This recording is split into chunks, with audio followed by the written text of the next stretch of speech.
समाज का निचला तबका आर्थिक रूप से, सामाजिक रूप से, वो भारतीय जनता पार्टी के अगेंस्ट है। इस समय 4 कैंडिडेट पूर्वांचल से हैं दिल्ली के अंदर, जो दिल्ली का हार्ट है, जिसपे कब्जा करने के लिए चीफ मिनिस्टर को जेल भेज दिया गया है, दिल्ली की सत्ता पे कब्जा करने के लिए। वहां पे पूर्वांचल एक तरह से फिलहाल अभी राज करने की स्थिति में आ गया है। बीजेपी का कैंपेन उठ क्यों नहीं रहा है? हालांकि विपक्ष भी थोड़ा सा लचर सा नजर आ रहा है, बहुत जगह कैंडिडेटों की घोषणा नहीं हो रही है, लेकिन चलिए धीरे धीरे आ रहे हैं। विपक्ष से ज्यादा तो मुझे जनता लड़ती हुई दिख रही है इस सरकार के खिलाफ।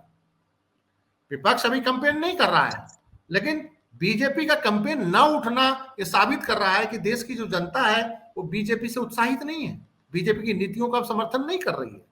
मनोज तिवारी को देखें तो पिछले 5 साल में देखिए कि क्या उन्होंने स्वास्थ्य पे बात किया, क्या उन्होंने शिक्षा पे बात करी, क्या उन्होंने फ्री बिजली की बात करी। ये सिर्फ एक फूहड़ पॉलिटिक्स और जो मतलब कि हल्की राजनीति और उलूल जुलूल मसलों पे दिल्ली सरकार के विरोध करने के अलावा, आम आदमी पार्टी के खिलाफ बोलने के अलावा मनोज तिवारी की क्या उपलब्धि है अगर आप देखेंगे तो कुछ भी नहीं है। कन्हैया कुमार अपने भाषणों से लोगों को प्रभावित करने की क्षमता रखते हैं और कन्हैया कुमार की भी लीनिंग लगभग उसी सोशल सिक्योरिटी वाली लाइन पे है, जिस सोशल सिक्योरिटी वाली लाइन पे आम आदमी पार्टी ने दिल्ली में अपना काम किया है और जिसको अपना वो उसने हमेशा लगातार चुनावी नारा बना के रखा है, चाहे विधानसभा चुनाव हो, चाहे एमसीडी स्थानीय निकाय का चुनाव हो, उसमें उस प्लैंक उस प्लेटफॉर्म पे और उसी इश्यूज पे आम आदमी पार्टी फाइट करती रही है। इसी इशू पे कन्हैया कुमार भी लगातार देश भर में बात करते रहे हैं, चाहे बेरोजगारी हो, चाहे महंगाई हो, चाहे फ्री बिजली हो, फ्री पानी हो, ये सारे तमाम मुद्दे, हेल्थ सर्विसेज बढ़िया हो। भारतीय जनता पार्टी के 2019 में जीते हुए सांसदों में से 7 में से 6 को बदल दिया गया है, यानी कि बीजेपी ने स्वीकार किया है कि उनके 6 लोग कंपिटेंट नहीं थे। जो 6 लोग चुनाव में जीत के आए थे वो परफॉर्मेंस उनका बहुत पुअर था।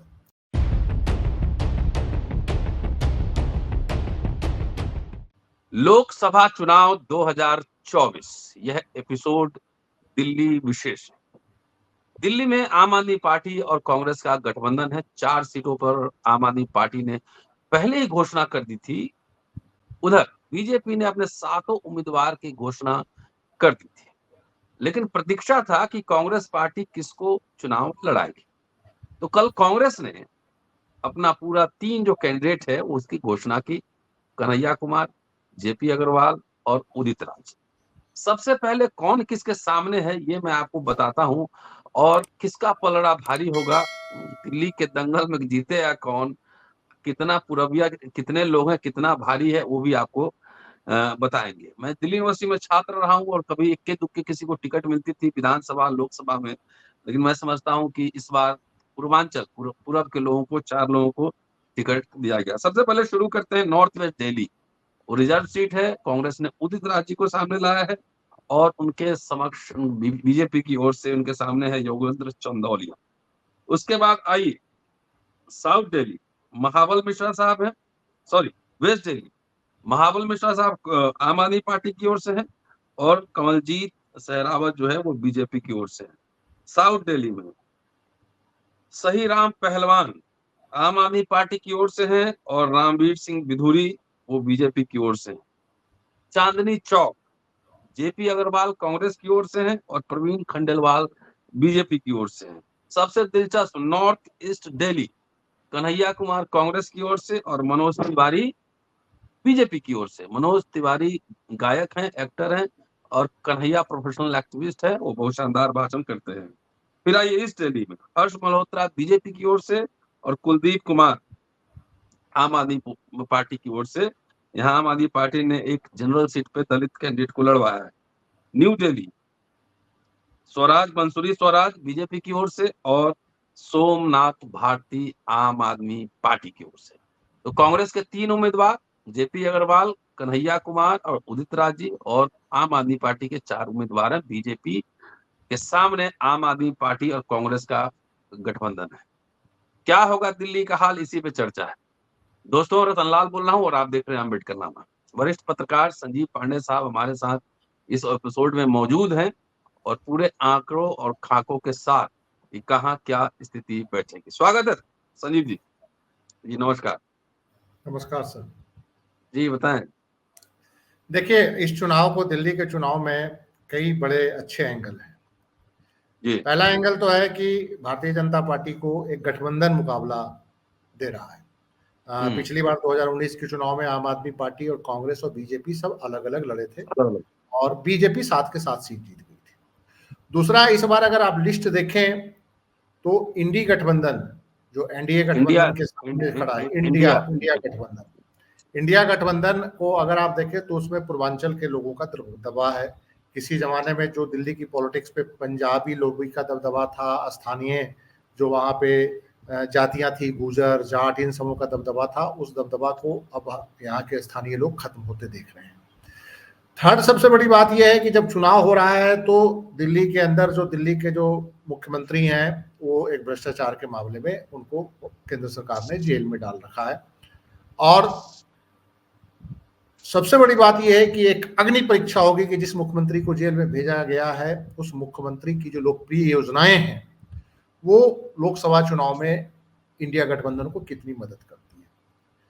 पांचवा सबसे बड़ी दिलचस्प बात है, बहुत मजेदार बात है, कि भारतीय जनता पार्टी के 2019 में जीते हुए सांसदों में से 7 में से 6 को बदल दिया गया है। यानी कि बीजेपी ने स्वीकार किया है कि उनके 6 लोग कॉम्पिटेंट नहीं थे। जो 6 लोग चुनाव में जीत के आए थे वो परफॉर्मेंस उनका बहुत पुअर था और उनका टिकट काट के उनकी जगह नए लोगों को उतारा गया है।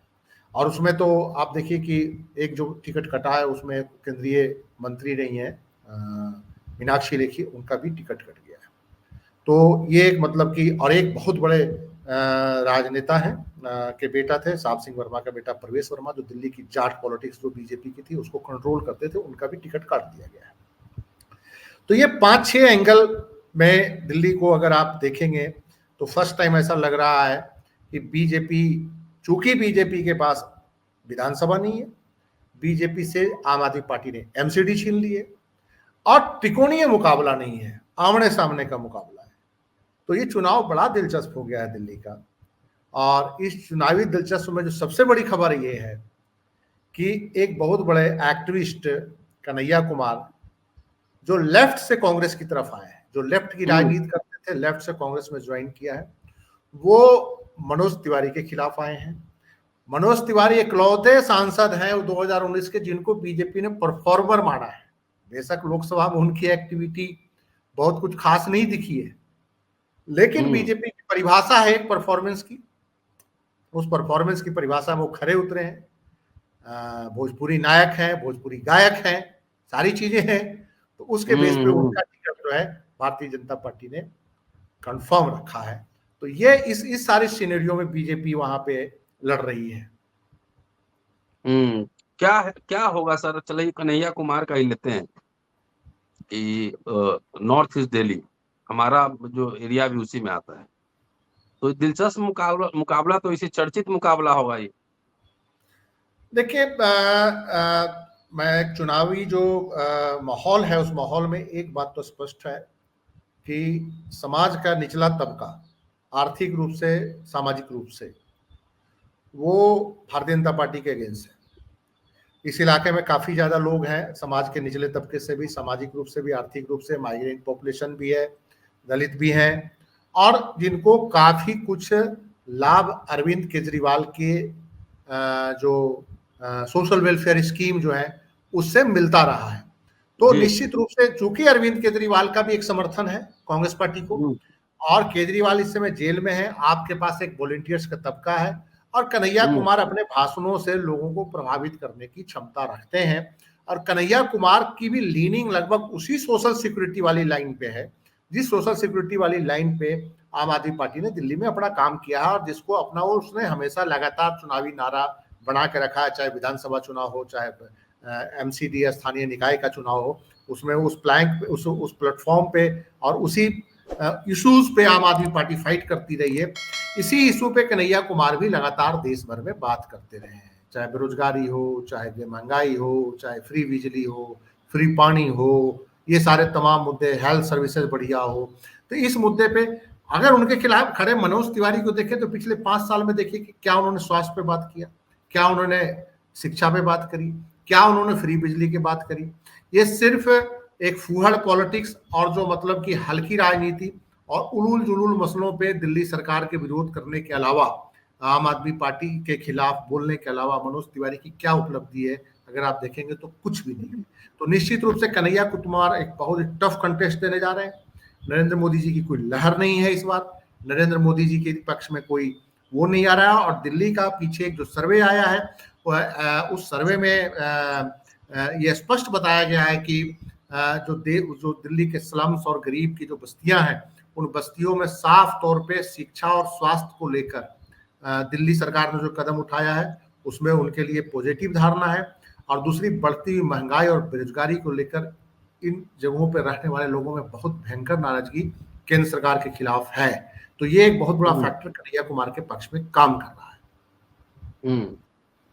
लेकिन जो गोदी मीडिया है वो तो दिखा रहा है कि पूरा है सबसे 60% 58% पॉपुलर प्रधानमंत्री हैं। उनका जो 24 जो मोदी की गारंटी आई है उसमें तो ये सब सोशल जस्टिस, आरक्षण, ये सब कुछ दिख नहीं रहा है।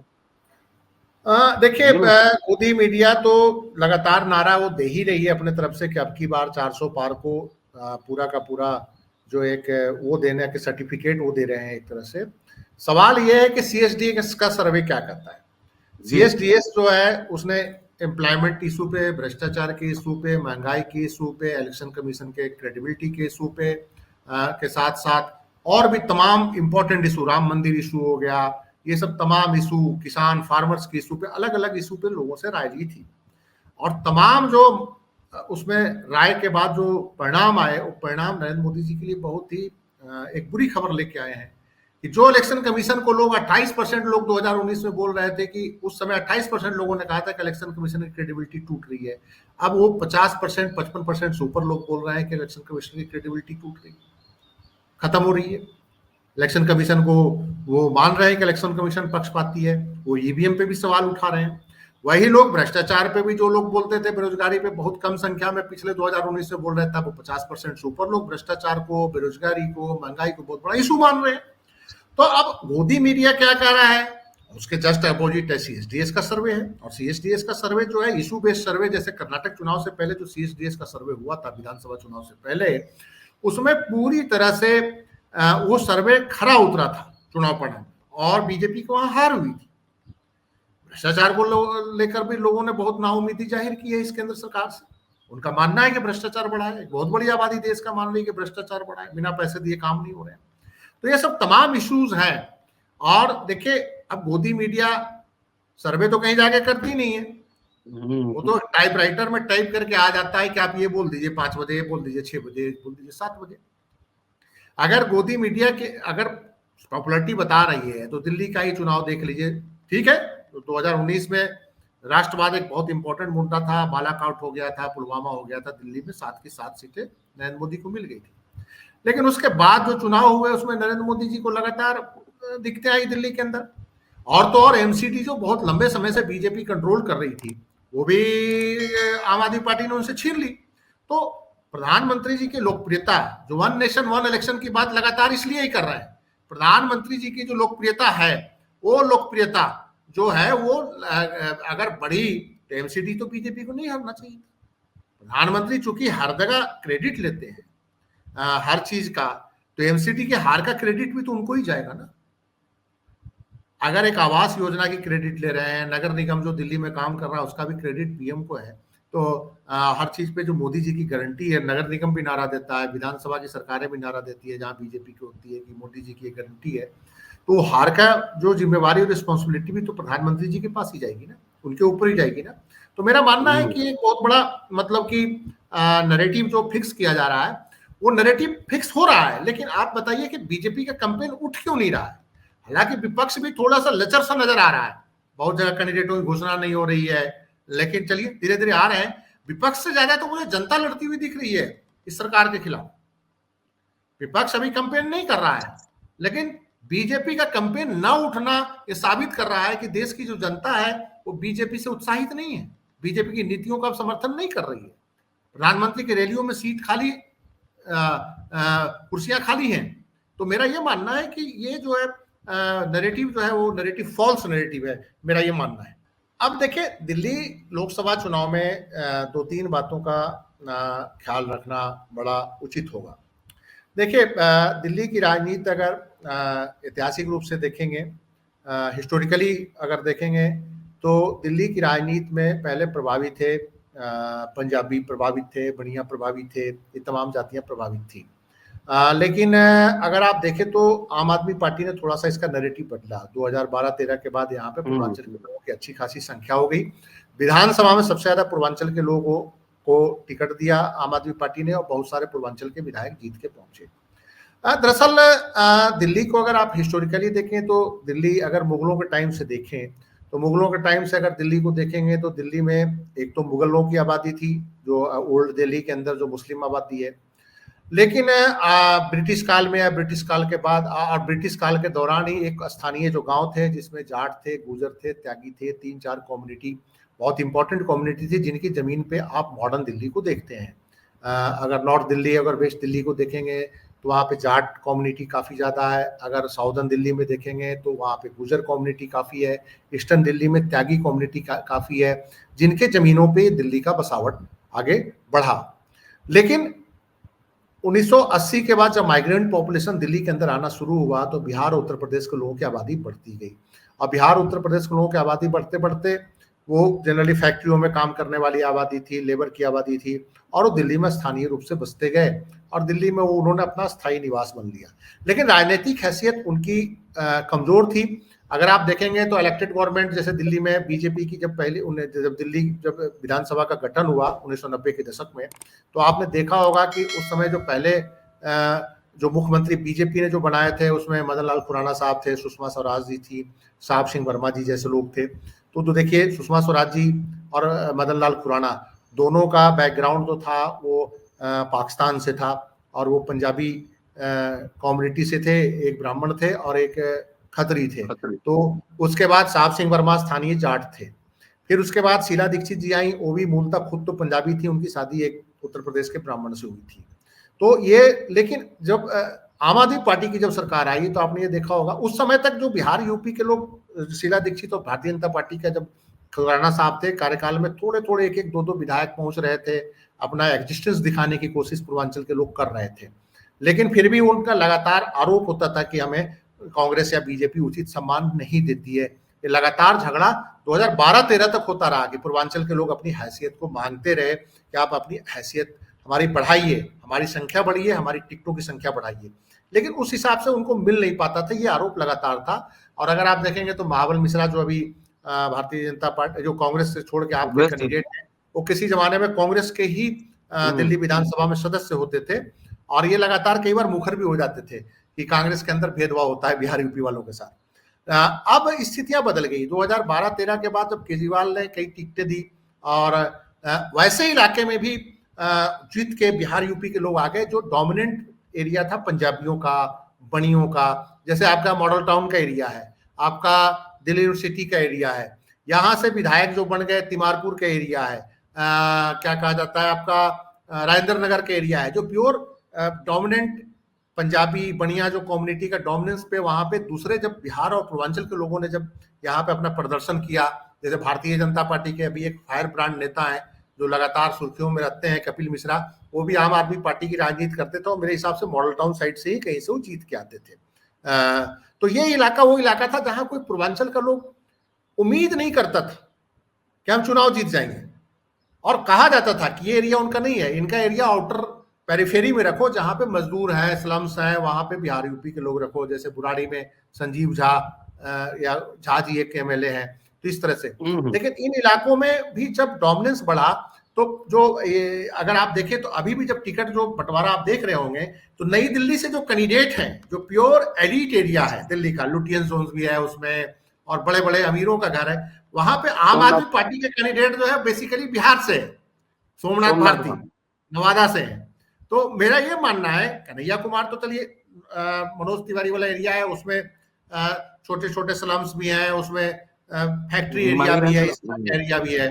तो ये एक जो डेमोग्राफी चेंज के बाद जो पॉलिटिकल हिस्सेदारी पूर्वांचल की बढ़ी है, तो ये एक दिल्ली की राजनीति में बड़ा महत्वपूर्ण परिवर्तन है। इलेक्टोरल पॉलिटिक्स में रिजल्ट जो भी आए, लेकिन दिल्ली की राजनीति में एक बहुत बड़ा परिवर्तन है कि भारतीय जनता पार्टी को मजबूरी में एक बिहारी को मनोज तिवारी पूर्वांचली को, बिहारी नहीं कहेंगे, पूर्वांचली बोलते हैं, उनको प्रदेश अध्यक्ष बनाया। हालांकि बाद में उनके पुअर परफॉर्मेंस के कारण उनको हटाना पड़ा और एक पंजाबी को दोबारा उन्होंने सचदेवा साहब को प्रदेश अध्यक्ष बना दिया है।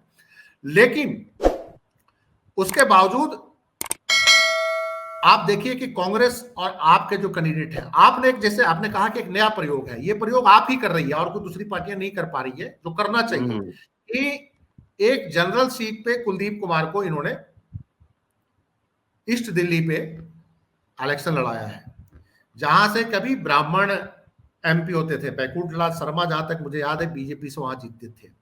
वहां पे भी आम आदमी पार्टी ने एक नया प्रयोग किया है, कुलदीप कुमार को उन्होंने चुनाव लड़ाया है। हालांकि अभी एक आम आदमी पार्टी के मंत्री रिजाइन करके भाग गए, कहते हैं वहां पार्टी में बहुत दलितों को उपेक्षा है, आनंद साहब। लेकिन ये आम आदमी पार्टी का प्रयोग पंजाब में भी मैंने देखा कि विधानसभा में जनरल सीटों पे भी उन्होंने दलित कैंडिडेट लड़ाए, और सबसे एलीट एरिया जो था मोहाली, वहां से दलित विधायक है आम आदमी पार्टी का। तो ये एक राजनीति में परिवर्तन आया है कि रिजर्व सीटों पे अलग हटकर, रिजर्व सीटों से अलग हटकर, दिल्ली में शायद मेरे हिसाब से एक ही रिजर्व सीट है जहां से उदित राज और वो चंदौलिया साहब लड़ रहे हैं। पहले हंस थे वहां से एमपी, उनको पंजाब भेज दिया गया वापस। तो उससे अलग एक नॉन रिजर्व सीट पे दलित कैंडिडेट आपने उतारा है, गठबंधन ने, इंडिया गठबंधन ने।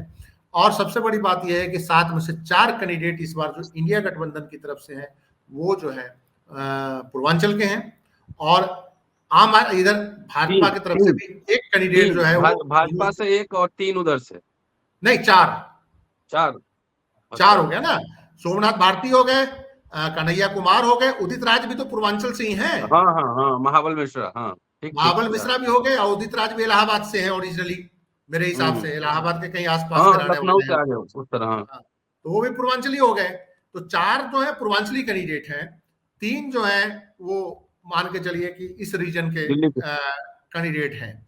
तो जैसे एक लोकल है, जैसे वो सहीराम पहलवान जो है वो लोकल है, जयप्रकाश अग्रवाल जो है चांदनी चौक वाला एरिया पुश्तैनी है, बहुत पुराने हैं, कांग्रेस से, हाँ कांग्रेस से है। तो मतलब कि कुलदीप कुमार हमको लगता है दिल्ली के लोकल ही होंगे, मैं ज्यादा नहीं जानता, दिल्ली के होंगे या आसपास के हरियाणा के कहीं होंगे, दिल्ली में जाके बस गए होंगे कई साल पहले, हो सकता है। तो पूर्वांचल के लोगों की हिस्सेदारी दिल्ली में बढ़ी है, एक बहुत बड़ा राजनीतिक परिवर्तन है। मतलब कि हार हो या जीत हो, इस समय 4 कैंडिडेट पूर्वांचल से हैं दिल्ली के अंदर, जो दिल्ली का हार्ट है, जिसपे कब्जा करने के लिए चीफ मिनिस्टर को जेल भेज दिया गया है, दिल्ली की सत्ता पे कब्जा करने के लिए। वहां पे पूर्वांचल एक तरह से फिलहाल अभी राज करने की स्थिति में आ गया है। चुनाव परिणाम जो भी हो, चुनाव परिणाम में तो मुझे लगता है कि जबरदस्त फाइट हो रही है और बीजेपी को बहुत मुश्किलों का सामना करना पड़ रहा है। अगर जबरदस्त फाइट नहीं होती तो दिल्ली के सीएम जेल नहीं जाते, मेरा ये मानना है। शुक्रिया संजीव जी, और दिल्ली के चुनाव पे विशेष चर्चा जारी रहेगी। और ये खास बात है कि दिल्ली के चुनाव में, इस बार लोकसभा चुनाव में कई महत्वपूर्ण परिवर्तन, चेंजेस देखने को मिल रहे हैं, और पूर्वांचल फैक्टर कितना कारगर होगा। देखते रहिए अम्बेडकर। शुक्रिया।